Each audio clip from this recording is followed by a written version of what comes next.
Punto 39. El jefe de la Iglesia Católica es Su Santidad el Papa, representante de Cristo en la tierra, que lo ha puesto al frente de su Iglesia para que la guíe y cuide de su unidad.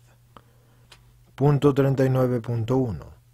El Papa es el sumo pontífice de Roma, sucesor de San Pedro, a quien todos estamos obligados a obedecer, y no solo en las materias que pertenecen a la fe y a las costumbres, sino también en las de régimen y disciplina de la Iglesia.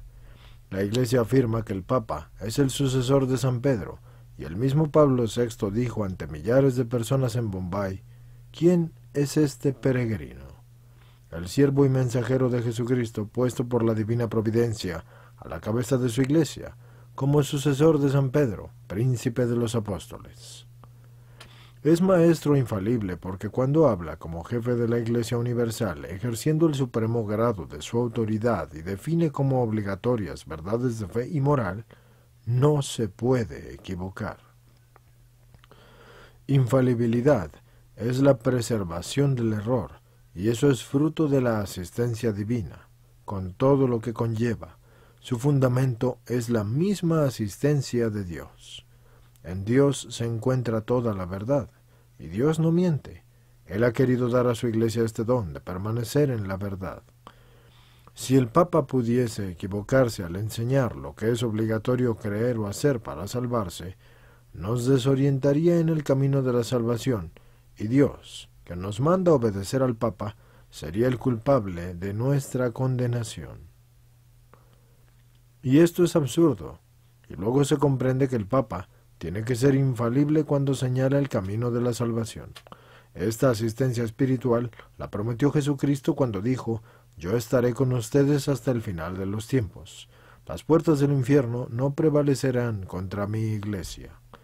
Si alguna vez la Iglesia dogmáticamente enseñara alguna herejía con todo lo que conlleva, entonces ya no sería la Iglesia de Jesús, y las puertas del infierno sí habrían prevalecido contra ella, porque ya no sería la Iglesia de Jesús.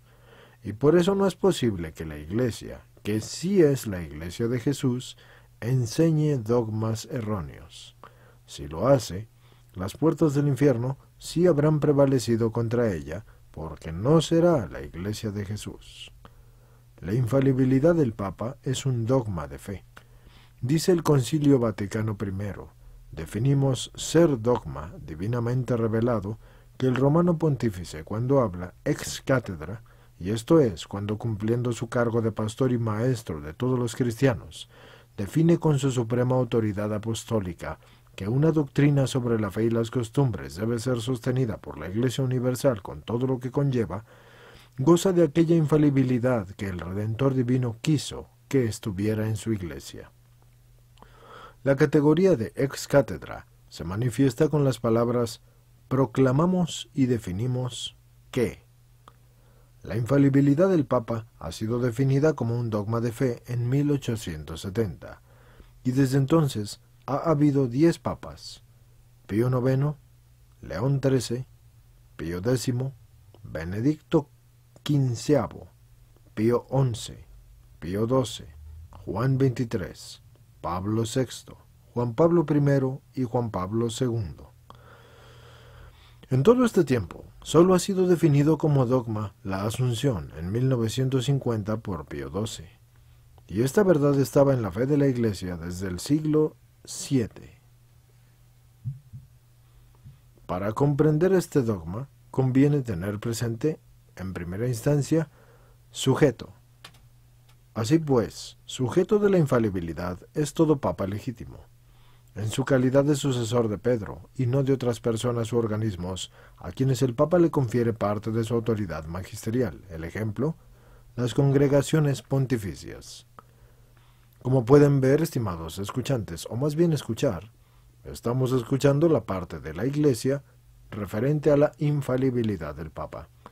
También aquí hay ciertas cosas que el sacerdote dice, que son muy importantes, pero hacen falta unos cuantos detallitos. Esos detallitos, sin mencionárselos, se los he incluido, para que no les quede duda de nada. No estarán en el libro, pero sí estarán en el audio. Cuando les dije que de verdad les iba a enseñar, de verdad les iba a enseñar. Y es el Señor quien a través de mí y de los que me ayudan y de estas personas que se dignaron a hacer esto, nos enseña a ustedes y a mí. Así que seguimos con la lectura en la parte de Iglesia, subparte Infalibilidad del Papa. Recuerden, inscríbanse al canal y denlo a conocer para la gloria de Dios. La segunda parte importante de esto es el objeto. Por consiguiente, objeto de la infalibilidad son las verdades y la fe y las costumbres reveladas o en íntima conexión con la revelación divina. El tercer punto aquí sería la condición. Por tanto, la condición de la infalibilidad es que el Papa hable ex cátedra.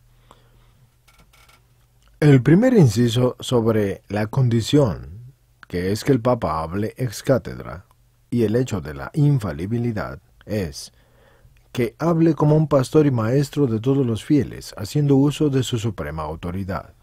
El inciso siguiente o B sería que tenga la intención de definir alguna doctrina de fe o de costumbres para que sea creída por todos los fieles. Las encíclicas pontificias no son definiciones ex cátedra. Punto 4 sería la razón.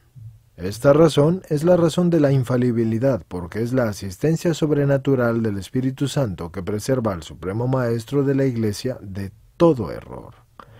Y les hago notar, estimados escuchantes, que en el libro la palabra todo error, o el conjunto de palabras, está en mayúscula, completo, lo que significa y hace énfasis en el hecho de que cuando el Papa habla ex cátedra, habla inspirado por el Espíritu Santo, cosa que hace que se cumpla el hecho de que Cristo dice, no tendrán que pensar qué decir, porque en el mismo instante el Espíritu de mi Padre les inspirará lo que deben decir, y les dará palabras a las que ninguno de sus enemigos les podrá rebatir.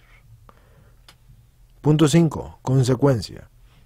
La consecuencia de la infalibilidad es que la definición ex cátedra de los papas sean por sí mismas irreformables, sin la intervención ulterior de ninguna autoridad.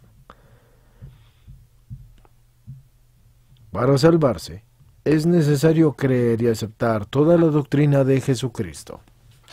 La auténtica doctrina de Jesucristo, no otra. Id por todo el mundo, dijo Jesús a sus apóstoles, y predicad el Evangelio a toda criatura, enseñándoles a guardar todo lo que yo les he mandado. El que crea y se bautice, se salvará, pero el que no crea, se condenará.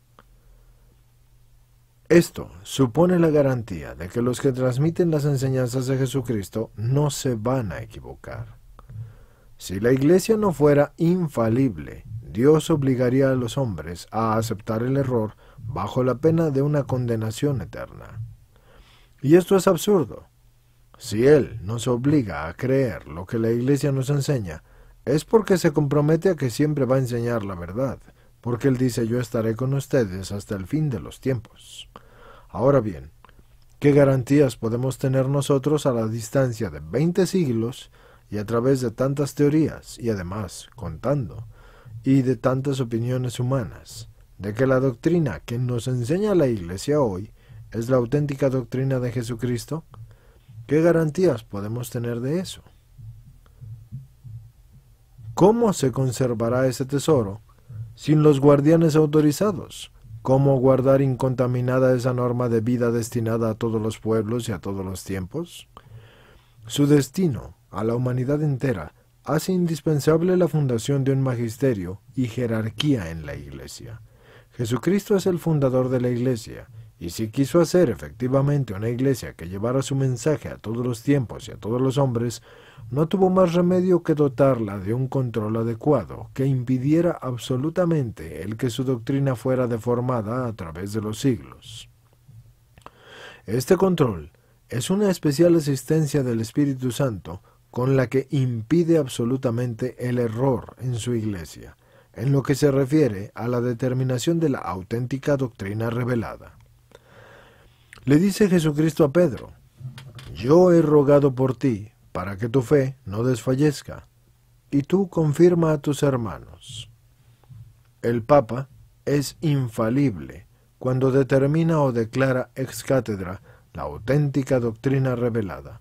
Pero fuera de esto, por ejemplo, si predice el tiempo, el Papa sí se puede equivocar, como otro hombre cualquiera. Es decir, que el Papa, en su vida ordinaria, aunque sea un hombre prudentísimo y de toda confianza, no es infalible.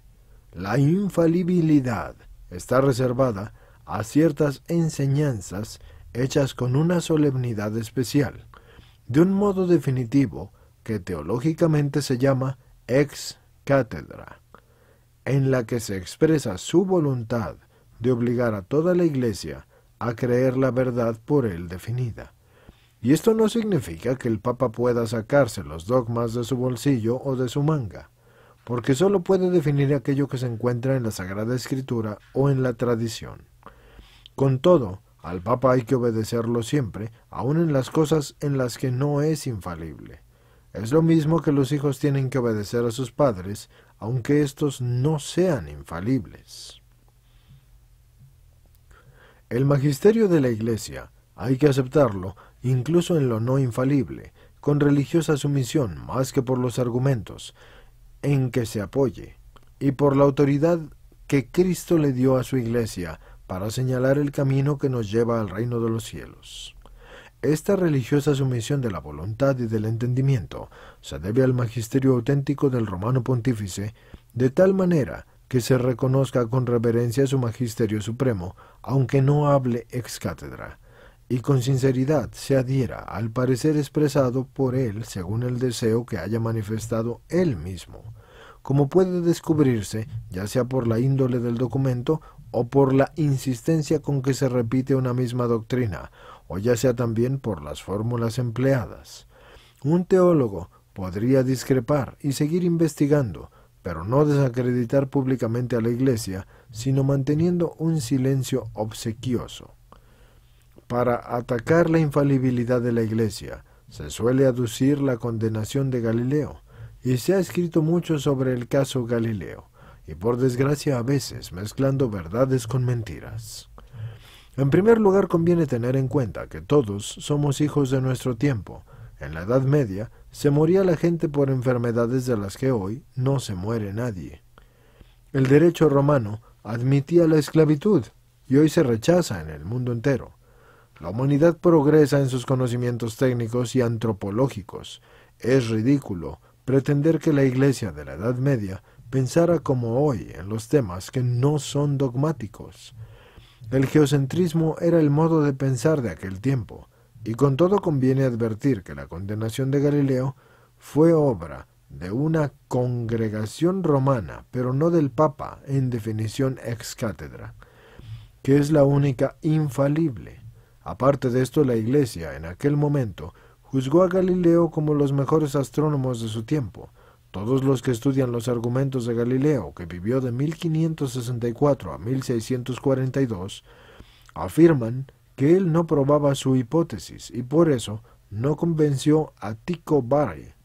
Este vivió de 1546 a 1601. Contemporáneo suyo, que siguió siendo geocentrista como Ptolomeo, astrónomo de Alejandría, que el siglo II después de Cristo hizo a la Tierra el centro del universo. Galileo no pasó de probar la suma probabilidad del sistema de Copérnico sin conseguir demostrarlo con certeza. Sus argumentos carecían de fuerza probativa, y no ya ante la ciencia astronómica de aquel tiempo, sino ante la de hoy, mejor informada que entonces. El mismo Galileo reconocía la debilidad de su argumentación. El padre Antonio Romagnà, director del Observatorio de Astrofísica del Ebro, dice: Galileo no pasó de probar la probabilidad del sistema de Copérnico sin conseguir demostrarlo con certeza. Y el padre Antonio Du, director del Observatorio de Cartuja, los argumentos de Galileo carecían de fuerza probativa.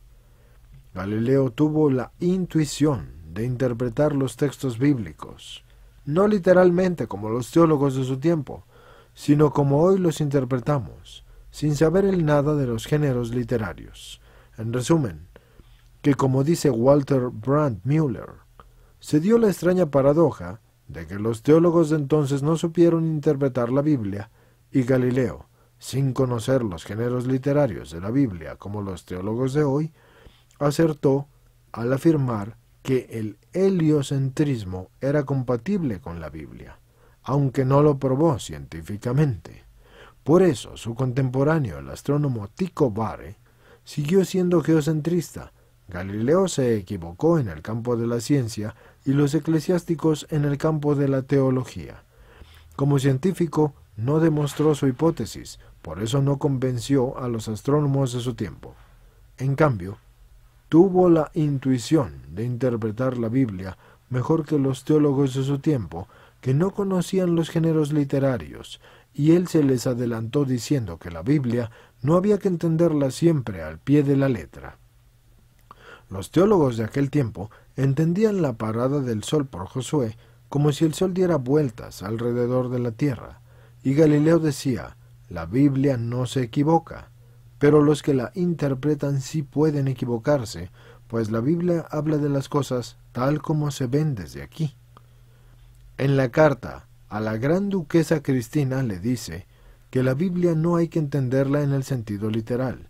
La Escritura enseña cómo se va al cielo, pero no cómo va el cielo. Esa es una frase de Baronio, y Baronio vivió de 1538 a 1607.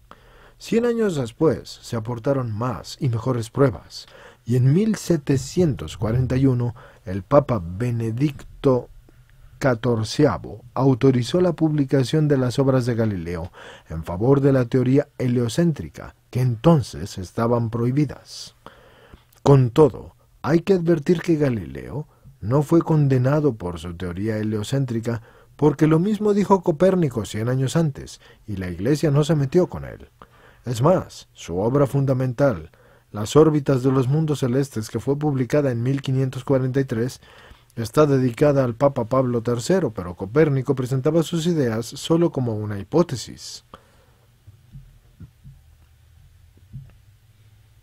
Galileo no fue condenado por lo que decía, sino por cómo lo decía.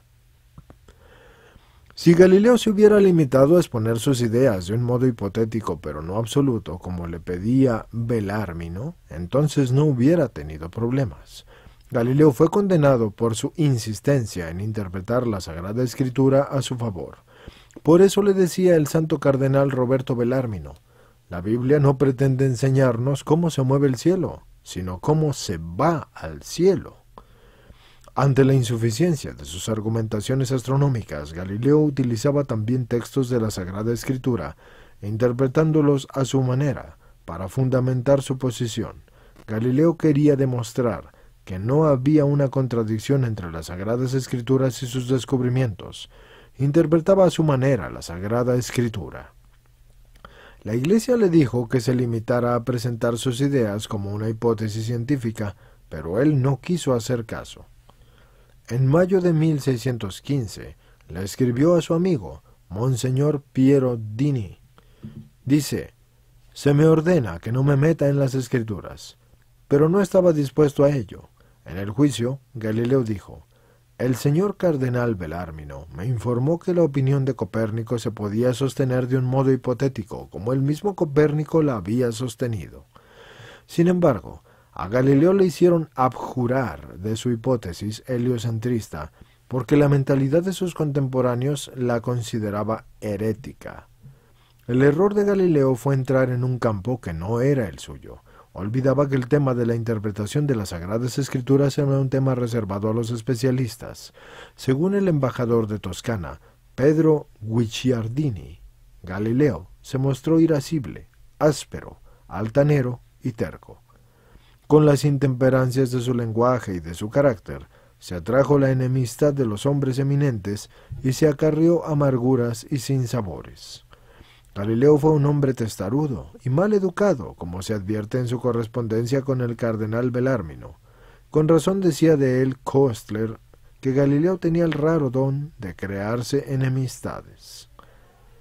Aunque la condena de la Iglesia a Galileo fue disciplinar y no dogmática, Hoy se piensa que fue inoportuna, y el cardenal Poupart, presidente del Consejo Pontificio de la Cultura, dijo en una entrevista que le hizo Jesús Colina, director del CENIT, que es el boletín informativo del Vaticano en Internet. Dijo: Galileo sufrió mucho, pero la verdad histórica es que fue condenado solo al formalem carcerem. Esa es una especie de reclusión domiciliaria. Varios jueces se negaron a suscribir la sentencia y el Papa de entonces no la firmó. Galileo pudo seguir trabajando en su ciencia. Murió el 8 de enero de 1642 en su casa de Arcetri, a las afueras de Florencia. Viviani, que le acompañó durante su enfermedad, testimonia que murió con una firmeza filosófica y cristiana a los 77 años de edad. Galileo el científico vivió y murió como un buen creyente. Dios ha confiado el conocimiento de la estructura del mundo físico a las investigaciones de los hombres. La asistencia divina en la Biblia no está para resolver problemas de orden científico. Punto 39.2. Infalibilidad no significa impecabilidad. El Papa, como todo hombre, puede tener sus faltas. Es más, en la historia ha habido algunos papas indignos que no han sido ejemplares, aunque pocos. Habrán sido pecadores, pero siempre rectos en sus enseñanzas, porque siempre han sido infalibles. Con todo, gracias a Dios, tenemos en la Iglesia Católica un largo historial de papas santos.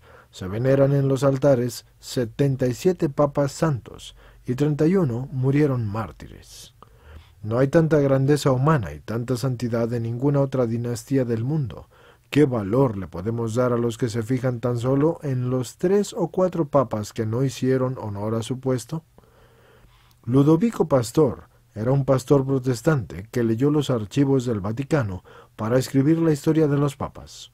Él escribió todo lo bueno y lo malo, pero lo bueno apareció tan manifiesto a sus ojos que terminó convirtiéndose al catolicismo. La verdad borró sus prejuicios. El último papa que ha subido a los altares con la corona de los santos ha sido San Pío X, y él murió en 1914.